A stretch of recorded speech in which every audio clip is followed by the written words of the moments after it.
She thought signing a marriage certificate with the city's most dangerous man would save her life. It was just a business transaction, until the stolen kisses, the midnight confessions, and the rainy evening his supposedly dead fiancée walked through their front door, holding a secret that would burn their world down. The mahogany doors of the Long Island estate were heavy enough to trap a soul, and as they clicked shut behind Nora Mitchell, she knew she had just locked herself in a cage. Nora was a 26-year-old archivist working at a midtown library, a woman who lived her life in the quiet, dusty corners of history. She had no business standing in the private study of Dominic Russo, the undisputed head of the East Coast Syndicate. But her father, William Mitchell, had an unforgivable vice. He had gambled away $800,000 he didn't have, placing the debt squarely in the hands of men who did not send collection letters. They sent body bags. Dominic Russo stood by a massive floor-to-ceiling window overlooking the Atlantic. He didn't look like a mob boss from the movies. There were no flashy rings or cheap suits. Dominic wore a bespoke charcoal Tom Ford suit that hugged his broad shoulders, his dark hair neatly swept back, and his jawline sharp enough to cut glass. He was 32, ruthlessly handsome, and utterly terrifying. "Miss Mitchell," Dominic said, his voice a low, gravelly baritone that sent a shiver down her spine. He didn't turn around immediately.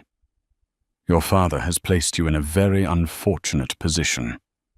"I don't have the money," Nora said, her voice trembling despite her desperate attempt to keep it steady. "But I will pay it back. Garnish my wages. Take my apartment."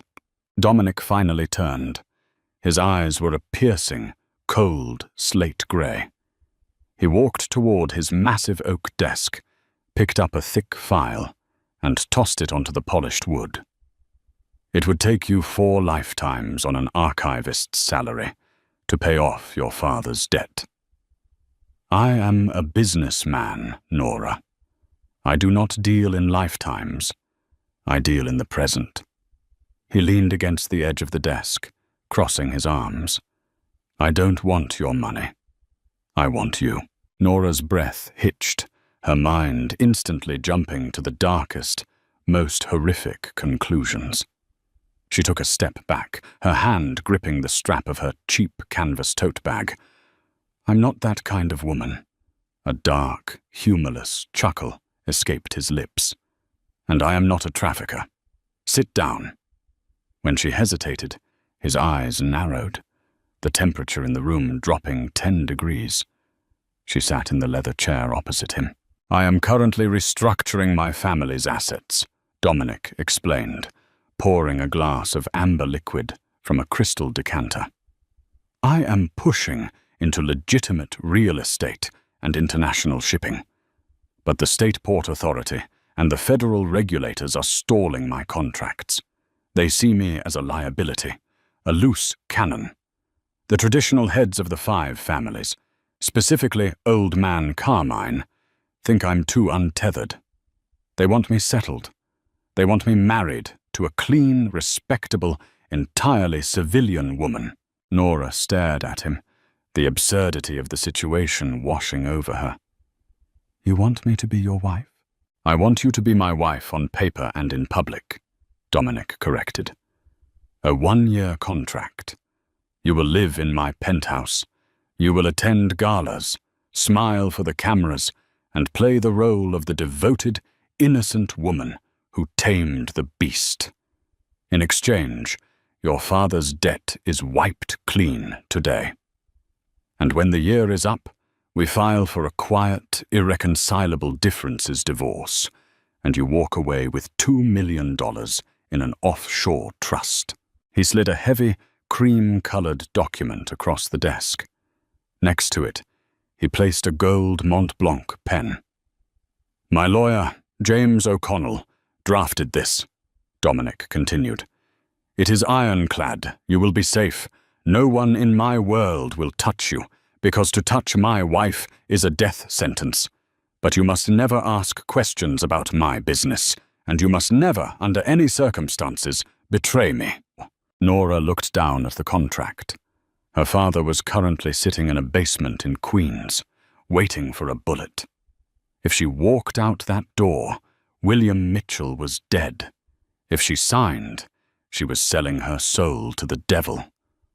But $2 million? A clean slate? "What happens if I say no?" she whispered. Dominic leaned forward, his face inches from hers. "Then I make a phone call to Louis Vitiello, and your father's body is found in the East River by morning. It's a simple choice, Nora." Her hand shook as she picked up the pen. She didn't read the fine print. She didn't look at the clauses. She simply signed her name on the dotted line, anchoring her fate to a man who ruled the criminal underworld. "Good girl," Dominic murmured, taking the paper. "Pack your things. The wedding is in 3 days." The wedding was a spectacular, suffocating affair. It took place at St. Patrick's Cathedral, the pews packed with a terrifying mix of high society politicians and notorious underworld figures. Nora wore a breathtaking Vera Wang gown of imported Italian lace, her face veiled, her heart pounding a frantic rhythm against her ribs. When Dominic took her hand at the altar, his grip was firm, almost grounding. He looked at her with an intensity that made the massive cathedral feel entirely empty. When the priest told him to kiss the bride, Dominic lifted her veil. He didn't offer a polite peck. His hand slid to the nape of her neck, his fingers tangling in her hair, and he kissed her with a slow, possessive heat that made the cameras flash wildly and Nora's knees go weak. It was a performance, she reminded herself. Just a performance. But as the weeks bled into months inside Dominic's sprawling Fifth Avenue penthouse, the lines of the contract began to blur. Nora had expected a cold, cruel roommate. Instead, she found a man of intense, silent contradictions. Dominic was ruthless during the day, holding meetings in his office with men who looked like they killed for sport. But at night, the penthouse was quiet. He would find her in the private library, reading by the fire, and he would simply sit in the armchair opposite her, drinking his scotch, shedding the weight of his violent empire. He remembered her coffee order. He replaced her worn-out winter coat with a cashmere one, not as a lavish gift, but leaving it quietly over her chair with a note that said, "It's freezing outside." The real shift happened in their 4th month of marriage. They were attending a charity gala at the Pierre Hotel. Nora was wearing a backless emerald gown, playing her part flawlessly, laughing at the jokes of city councilmen while Dominic stood by her side, his hand resting possessively on her lower back. Suddenly, a disturbance rippled through the ballroom. A man from a rival faction, the Moretti family, had bypassed security. He lunged through the crowd, pulling a blade, aiming straight for Dominic's blind side. Nora gasped, stepping back, but before she could process the danger, Dominic moved with lethal speed. He shoved Nora violently behind him, shielding her completely with his body. In one fluid, brutal motion, Dominic disarmed the attacker, snapping the man's wrist and driving him into the marble floor until his security team swarmed them. The ballroom erupted into chaos, but Dominic ignored the blood on his knuckles. He turned frantically to Nora, his usually cold eyes wide with a raw, unfiltered panic. He grabbed her shoulders, his hands trembling slightly. "Are you hurt?" he demanded, his voice thick with an emotion she had never heard before. "Nora, did he touch you?" "No. I'm okay," she whispered, her heart hammering as she looked up at him. In that moment, she realized he hadn't just protected his asset. He had protected her. When they returned to the penthouse that night, the adrenaline was still coursing through their veins. Dominic poured them both a drink, his hands still stained with faint traces of the scuffle. Nora walked over to him, taking a damp cloth to clean his knuckles. "You could have been killed," she said softly. Dominic looked down at her, the mask completely gone. "I wouldn't let anything happen to you, contract or no contract." The air between them grew heavy, charged with a magnetic tension they had been ignoring for months. Dominic reached out, his thumb tracing her lower lip. Nora didn't pull away. She leaned into his touch, abandoning every rational thought, every rule on that cream-colored paper. When he kissed her this time, there were no cameras. There was no audience. There was only a desperate, consuming fire. He backed her against the marble counter, lifting her up, and the fake marriage died in the shadows of his bedroom. For the next 2 months, they were no longer playing a part. They were fiercely, undeniably in love. Dominic started talking about the future, real estate in Tuscany, walking away from the life. Nora finally felt safe. She finally felt like she belonged. Then came the second Tuesday in November. It was pouring rain. Dominic was running late from a sit-down in New Jersey. Nora was in the kitchen, humming softly, pouring a glass of wine, waiting for the heavy thud of the front door. When the private elevator pinged, she smiled and walked into the foyer. "You're late, Mr. Russo." The words died in her throat. It wasn't Dominic. Standing in the entryway, soaking wet, flanking by 2 of Dominic's most trusted guards, who looked utterly terrified, was a woman. She had sharp, aristocratic features, raven dark hair, and a designer trench coat dripping onto the Persian rug. Nora froze. The guards wouldn't look her in the eye. The woman stepped forward, her heels clicking ominously against the hardwood. She looked Nora up and down with a mixture of pity and absolute disdain. "You must be the placeholder," the woman said, her voice dripping with venom. "Who are you?" Nora demanded, her pulse spiking. "How did you get up here?" The woman reached into her coat and pulled out a leather-bound folder, tossing it onto the foyer table. It slid open, revealing blood-stamped documents, old photographs, and a birth certificate. "I am Victoria Hastings," the woman said, her lips curling into a wicked smile. Dominic's real fiancée, the woman everyone thought died in a car bombing 3 years ago. Victoria tapped the documents with a perfectly manicured nail. "I see he didn't tell you. Dominic's empire, his money, the men he commands, they don't belong to him. They belong to my father. And according to the old laws, Dominic only gets to keep the throne if he marries me. So pack your bags, sweetheart. Your little game of house is over." Before Nora could speak, the elevator doors opened again. Dominic stood there, freezing in his tracks as his eyes locked onto Victoria. The color completely drained from the Mafia boss's face. "Dominic," Nora whispered, her voice cracking, pleading for him to deny it, pleading for him to throw this stranger out. But Dominic didn't look at Nora. He looked at the woman who had returned from the grave. "Victoria," he breathed out, stepping out of the elevator. And in that single word, Nora's entire world shattered into a million irreparable pieces.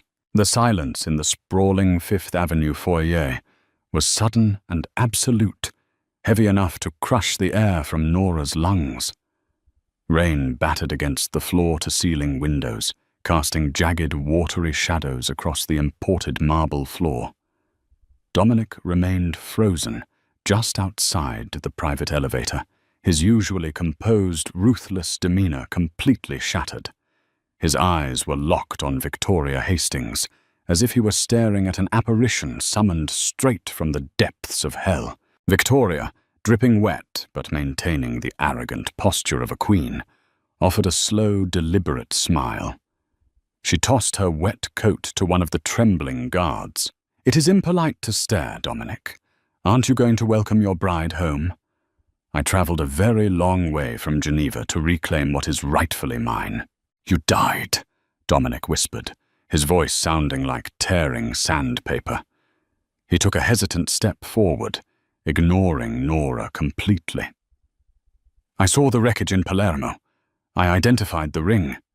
You were in the car when the explosive detonated." "I was in the decoy car," Victoria corrected smoothly, stepping over to the foyer table to pour herself a drink from Dominic's crystal decanter. She moved around the penthouse as if she had never left, intimately familiar with every corner. "My father, Vincenzo, always taught me to stay one step ahead of the commission. I knew the Moretti faction was planning a hit, so I let them think they succeeded. I went underground. I allowed you to take the throne, to clean up the streets, to bleed and fight and rebuild the syndicate's wealth. And now that the hard work is finished, and the empire is expanding into legitimate international shipping, I have returned to take my seat beside you." Nora stood completely still, her heart shattering with a physical pain that radiated through her chest. She looked at Dominic, waiting for him to object, waiting for him to order his men to drag this woman out. She waited for the man who just hours ago had promised her a quiet life in Tuscany. But Dominic said nothing. His jaw was clenched, his slate-grey eyes darting between the leather-bound folder on the table and Victoria's triumphant face. "Dominic," Nora finally choked out, her voice barely a whisper. "Tell her to leave." Dominic flinched at the sound of Nora's voice.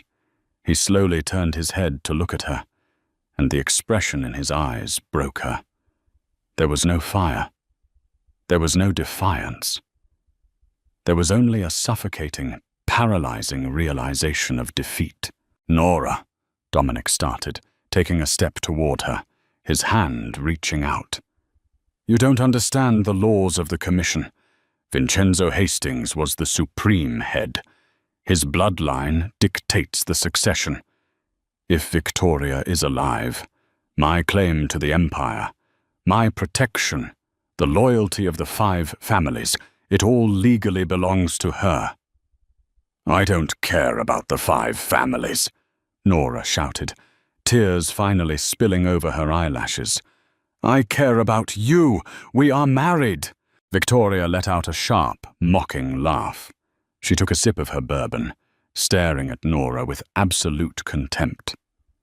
"You signed a piece of paper, little archivist, a piece of paper that my lawyers have already proven fraudulent, considering my prior, unbreakable betrothal contract with Dominic, sanctioned by the commission itself. You are nothing but a temporary distraction. A civilian plaything he used to appease the old men who wanted him settled." "Is that true?" Nora asked, staring directly into Dominic's eyes, desperate for a denial. "Is she telling the truth?" Dominic closed his eyes, a muscle feathering in his tight jaw. When he opened them, the cold, ruthless Mafia boss had returned, completely masking the tender man she had fallen in love with. "Pack your bags, Nora. James O'Connell will transfer the $2 million into your offshore account tonight. Your father's debt remains forgiven. Our business arrangement is concluded." The words struck her like physical blows. Business arrangement. After the stolen kisses, the vulnerable late-night conversations by the fire, the way he had risked his life to shield her at the Pierre Hotel, he was throwing her away to keep his blood-soaked crown. Nora didn't argue. She didn't scream or throw things. The dignity she had maintained her entire life kicked in, shielding her from a complete breakdown. She turned on her heel, walked down the long, silent hallway to the master suite they had shared, and pulled her cheap canvas tote bag from the back of the closet. She didn't pack the Vera Wang gowns. She didn't take the cashmere coat he had bought her. She only took the clothes she had arrived with. When she walked back into the foyer 15 minutes later, Dominic was standing by the window, his back to her, staring out at the Manhattan skyline.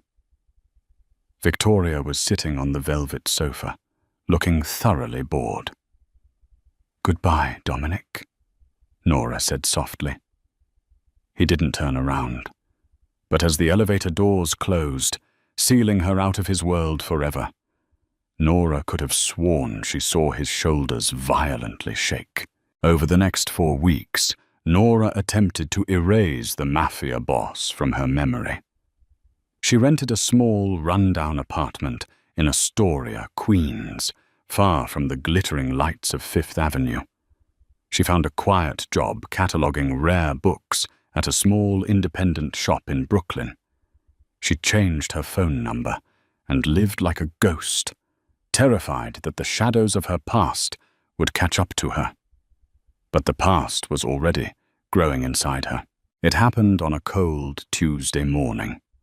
Nora was standing in the cramped bathroom of her apartment, staring at the 2 pink lines on the plastic stick sitting on the edge of the sink.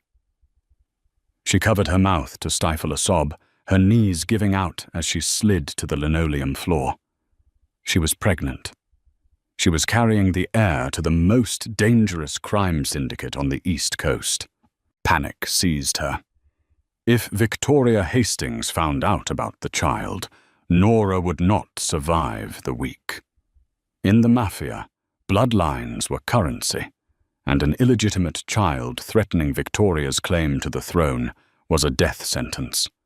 Nora knew she had to run. She needed to pack whatever cash she had and disappear to the Midwest, change her name, and never look back. She frantically began throwing clothes into a suitcase when a sharp, authoritative knock echoed through her small apartment. Nora froze. She hadn't ordered anything. She hadn't given anyone her address. She crept toward the peephole and looked through the distorted glass. Standing in the dimly lit hallway, wearing a sharp navy suit and looking entirely out of place in Queens, was James O'Connell, Dominic's ruthless corporate attorney. Nora hesitated, then slowly unlatched the deadbolt, keeping the chain engaged. "What do you want, James? The contract is terminated." "Miss Mitchell, please let me in," James said, his voice urgent, his eyes scanning the hallway. "I'm not here on Dominic's orders. I am here to save your life. You are in grave danger." Reluctantly, Nora unhooked the chain. James slipped inside, immediately closing and locking the door behind him. He reached into his briefcase and pulled out a thick, sealed envelope, tossing it onto her small dining table. "Victoria has ordered a hit on you," James said bluntly, wasting no time. "She discovered your location 3 days ago. She hired independent contractors from the Moretti faction to bypass Dominic's loyalists. They are coming tonight." Nora's blood ran cold. Her hand instinctively moved to her stomach. "Why?" "I left. I took nothing. I'm completely out of their world." "Because," James said, his eyes dropping briefly to her abdomen, making it clear he already knew her secret. "Victoria is not simply reclaiming her throne. She is orchestrating a hostile takeover. She needs all loose ends tied up, and you, Nora, are the biggest loose end of all." "You need to leave right now," James insisted, pushing the heavy envelope toward her. "There is a private charter waiting at Teterboro Airport under the name Alice Vance. It will take you to London, and from there, a car will drive you to a secure estate in the Scottish Highlands. Do not pack anything. Just go." Nora's mind raced, terrified for the life growing inside her. But before she could even reach for the envelope, the sound of heavy boots echoed in the hallway outside. James's face drained of color. "They're early." The front door exploded inward, the heavy wood splintering off its hinges. 3 massive men, dressed in dark, tactical gear, stormed into the tiny apartment, their weapons drawn and equipped with silencers. James dove behind the kitchen counter, pulling a small sidearm from his shoulder holster, but he was pinned down instantly by a hail of suppressed gunfire that shredded the drywall. Nora screamed, scrambling backward toward the fire escape window. One of the hitmen tracked her movement, raising his weapon, aligning the sight squarely on her chest. Suddenly, the glass of the front window shattered inward. A sleek, black grappling hook smashed through the pane, followed immediately by the terrifying, familiar silhouette of a man who moved like a phantom. Dominic Russo crashed into the room. He didn't look like the polished businessman in a Tom Ford suit anymore. He was wearing black tactical gear, his face streaked with rain and rage, wielding 2 customized Kimber 1911 handguns. Before the hitmen could even pivot toward the new threat, Dominic unleashed absolute hell.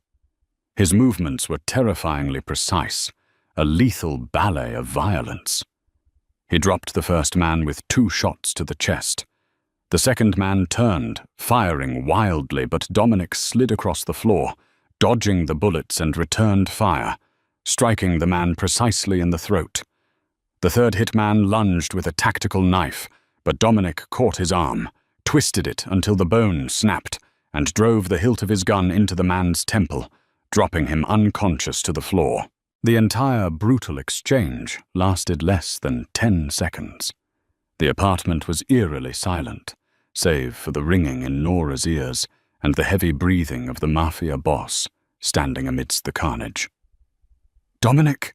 Nora gasped, pressing herself against the wall, her entire body trembling violently. Dominic dropped his weapons, rushing across the room.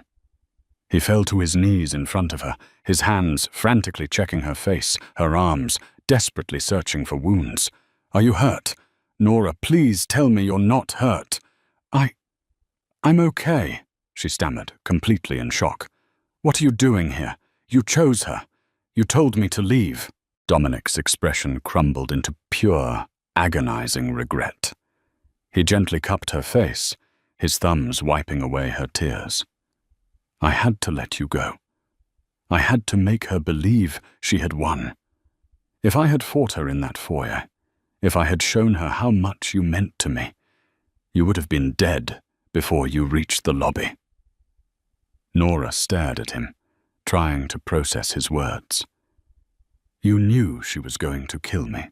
I knew Victoria didn't just survive that car bombing," Dominic said, his voice turning cold and hard as steel. He stood up, pulling Nora to her feet. "I spent the last 4 weeks tearing apart her timeline in Europe. I found the financial trails. Victoria didn't just escape the Moretti hit 3 years ago. She orchestrated it." James O'Connell emerged from behind the ruined kitchen counter, brushing drywall dust off his suit. "He's right, Miss Mitchell. Victoria sold out her own father to the Moretti family in exchange for a massive payout. She faked her death, let Dominic bleed to secure the territory, and planned to waltz back in and take over the newly legitimized empire. But she made one fatal mistake," Dominic interrupted, his eyes burning with a fierce, possessive fire as he looked at Nora. "She thought I cared about the crown more than I cared about you." He pulled Nora into his chest, wrapping his arms around her tightly, burying his face in her hair.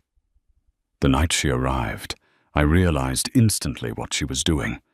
I had to push you away to blind her.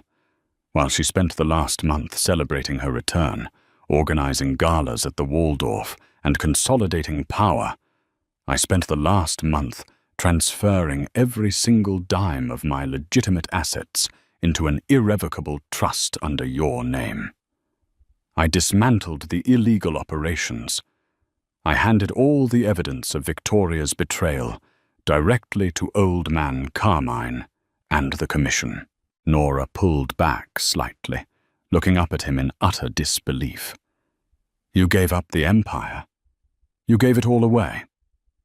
I burned it to the ground, Dominic corrected, a ruthless smile playing on his lips. 10 minutes ago, the commission paid a visit to Victoria at the penthouse. They don't take kindly to people who sell out their own blood to rival families. Victoria Hastings will never be a problem for us again. The empire is gone.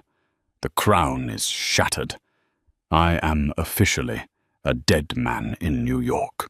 He reached down, gently resting his large, calloused hand against Nora's stomach. His eyes softened, the ruthless Mafia Don entirely vanishing, leaving only the man who loved her. James told me about the pregnancy this morning. Did you really think I would let you run away with my child? Tears streamed down Nora's face, but this time they were tears of overwhelming relief. She threw her arms around his neck, burying her face against his shoulder. He picked her up effortlessly, carrying her out of the ruined apartment and into the rainy New York night, leaving the shattered remnants of his violent past behind them. 2 months later, under the warm, golden sun of a private vineyard in Tuscany, a small, quiet wedding took place. There were no politicians, no underworld bosses, and no reporters. There was only a beautiful bride in a simple white dress, and a man who had traded his criminal empire for the only thing that truly mattered. When Dominic Russo kissed his wife this time, there were no contracts, no lies, and no shadows. There was only the promise of forever. Did this gripping tale of loyalty, betrayal, and unexpected love keep you on the edge of your seat? The criminal underworld is unforgiving, but true romance always finds a way to survive the crossfire. If you loved Nora and Dominic's thrilling journey, hit that like button, share this story with your fellow drama lovers, and subscribe to our channel for more heart-pounding, twist-filled audio stories. Drop a comment below on what shocked you the most. See you all next time.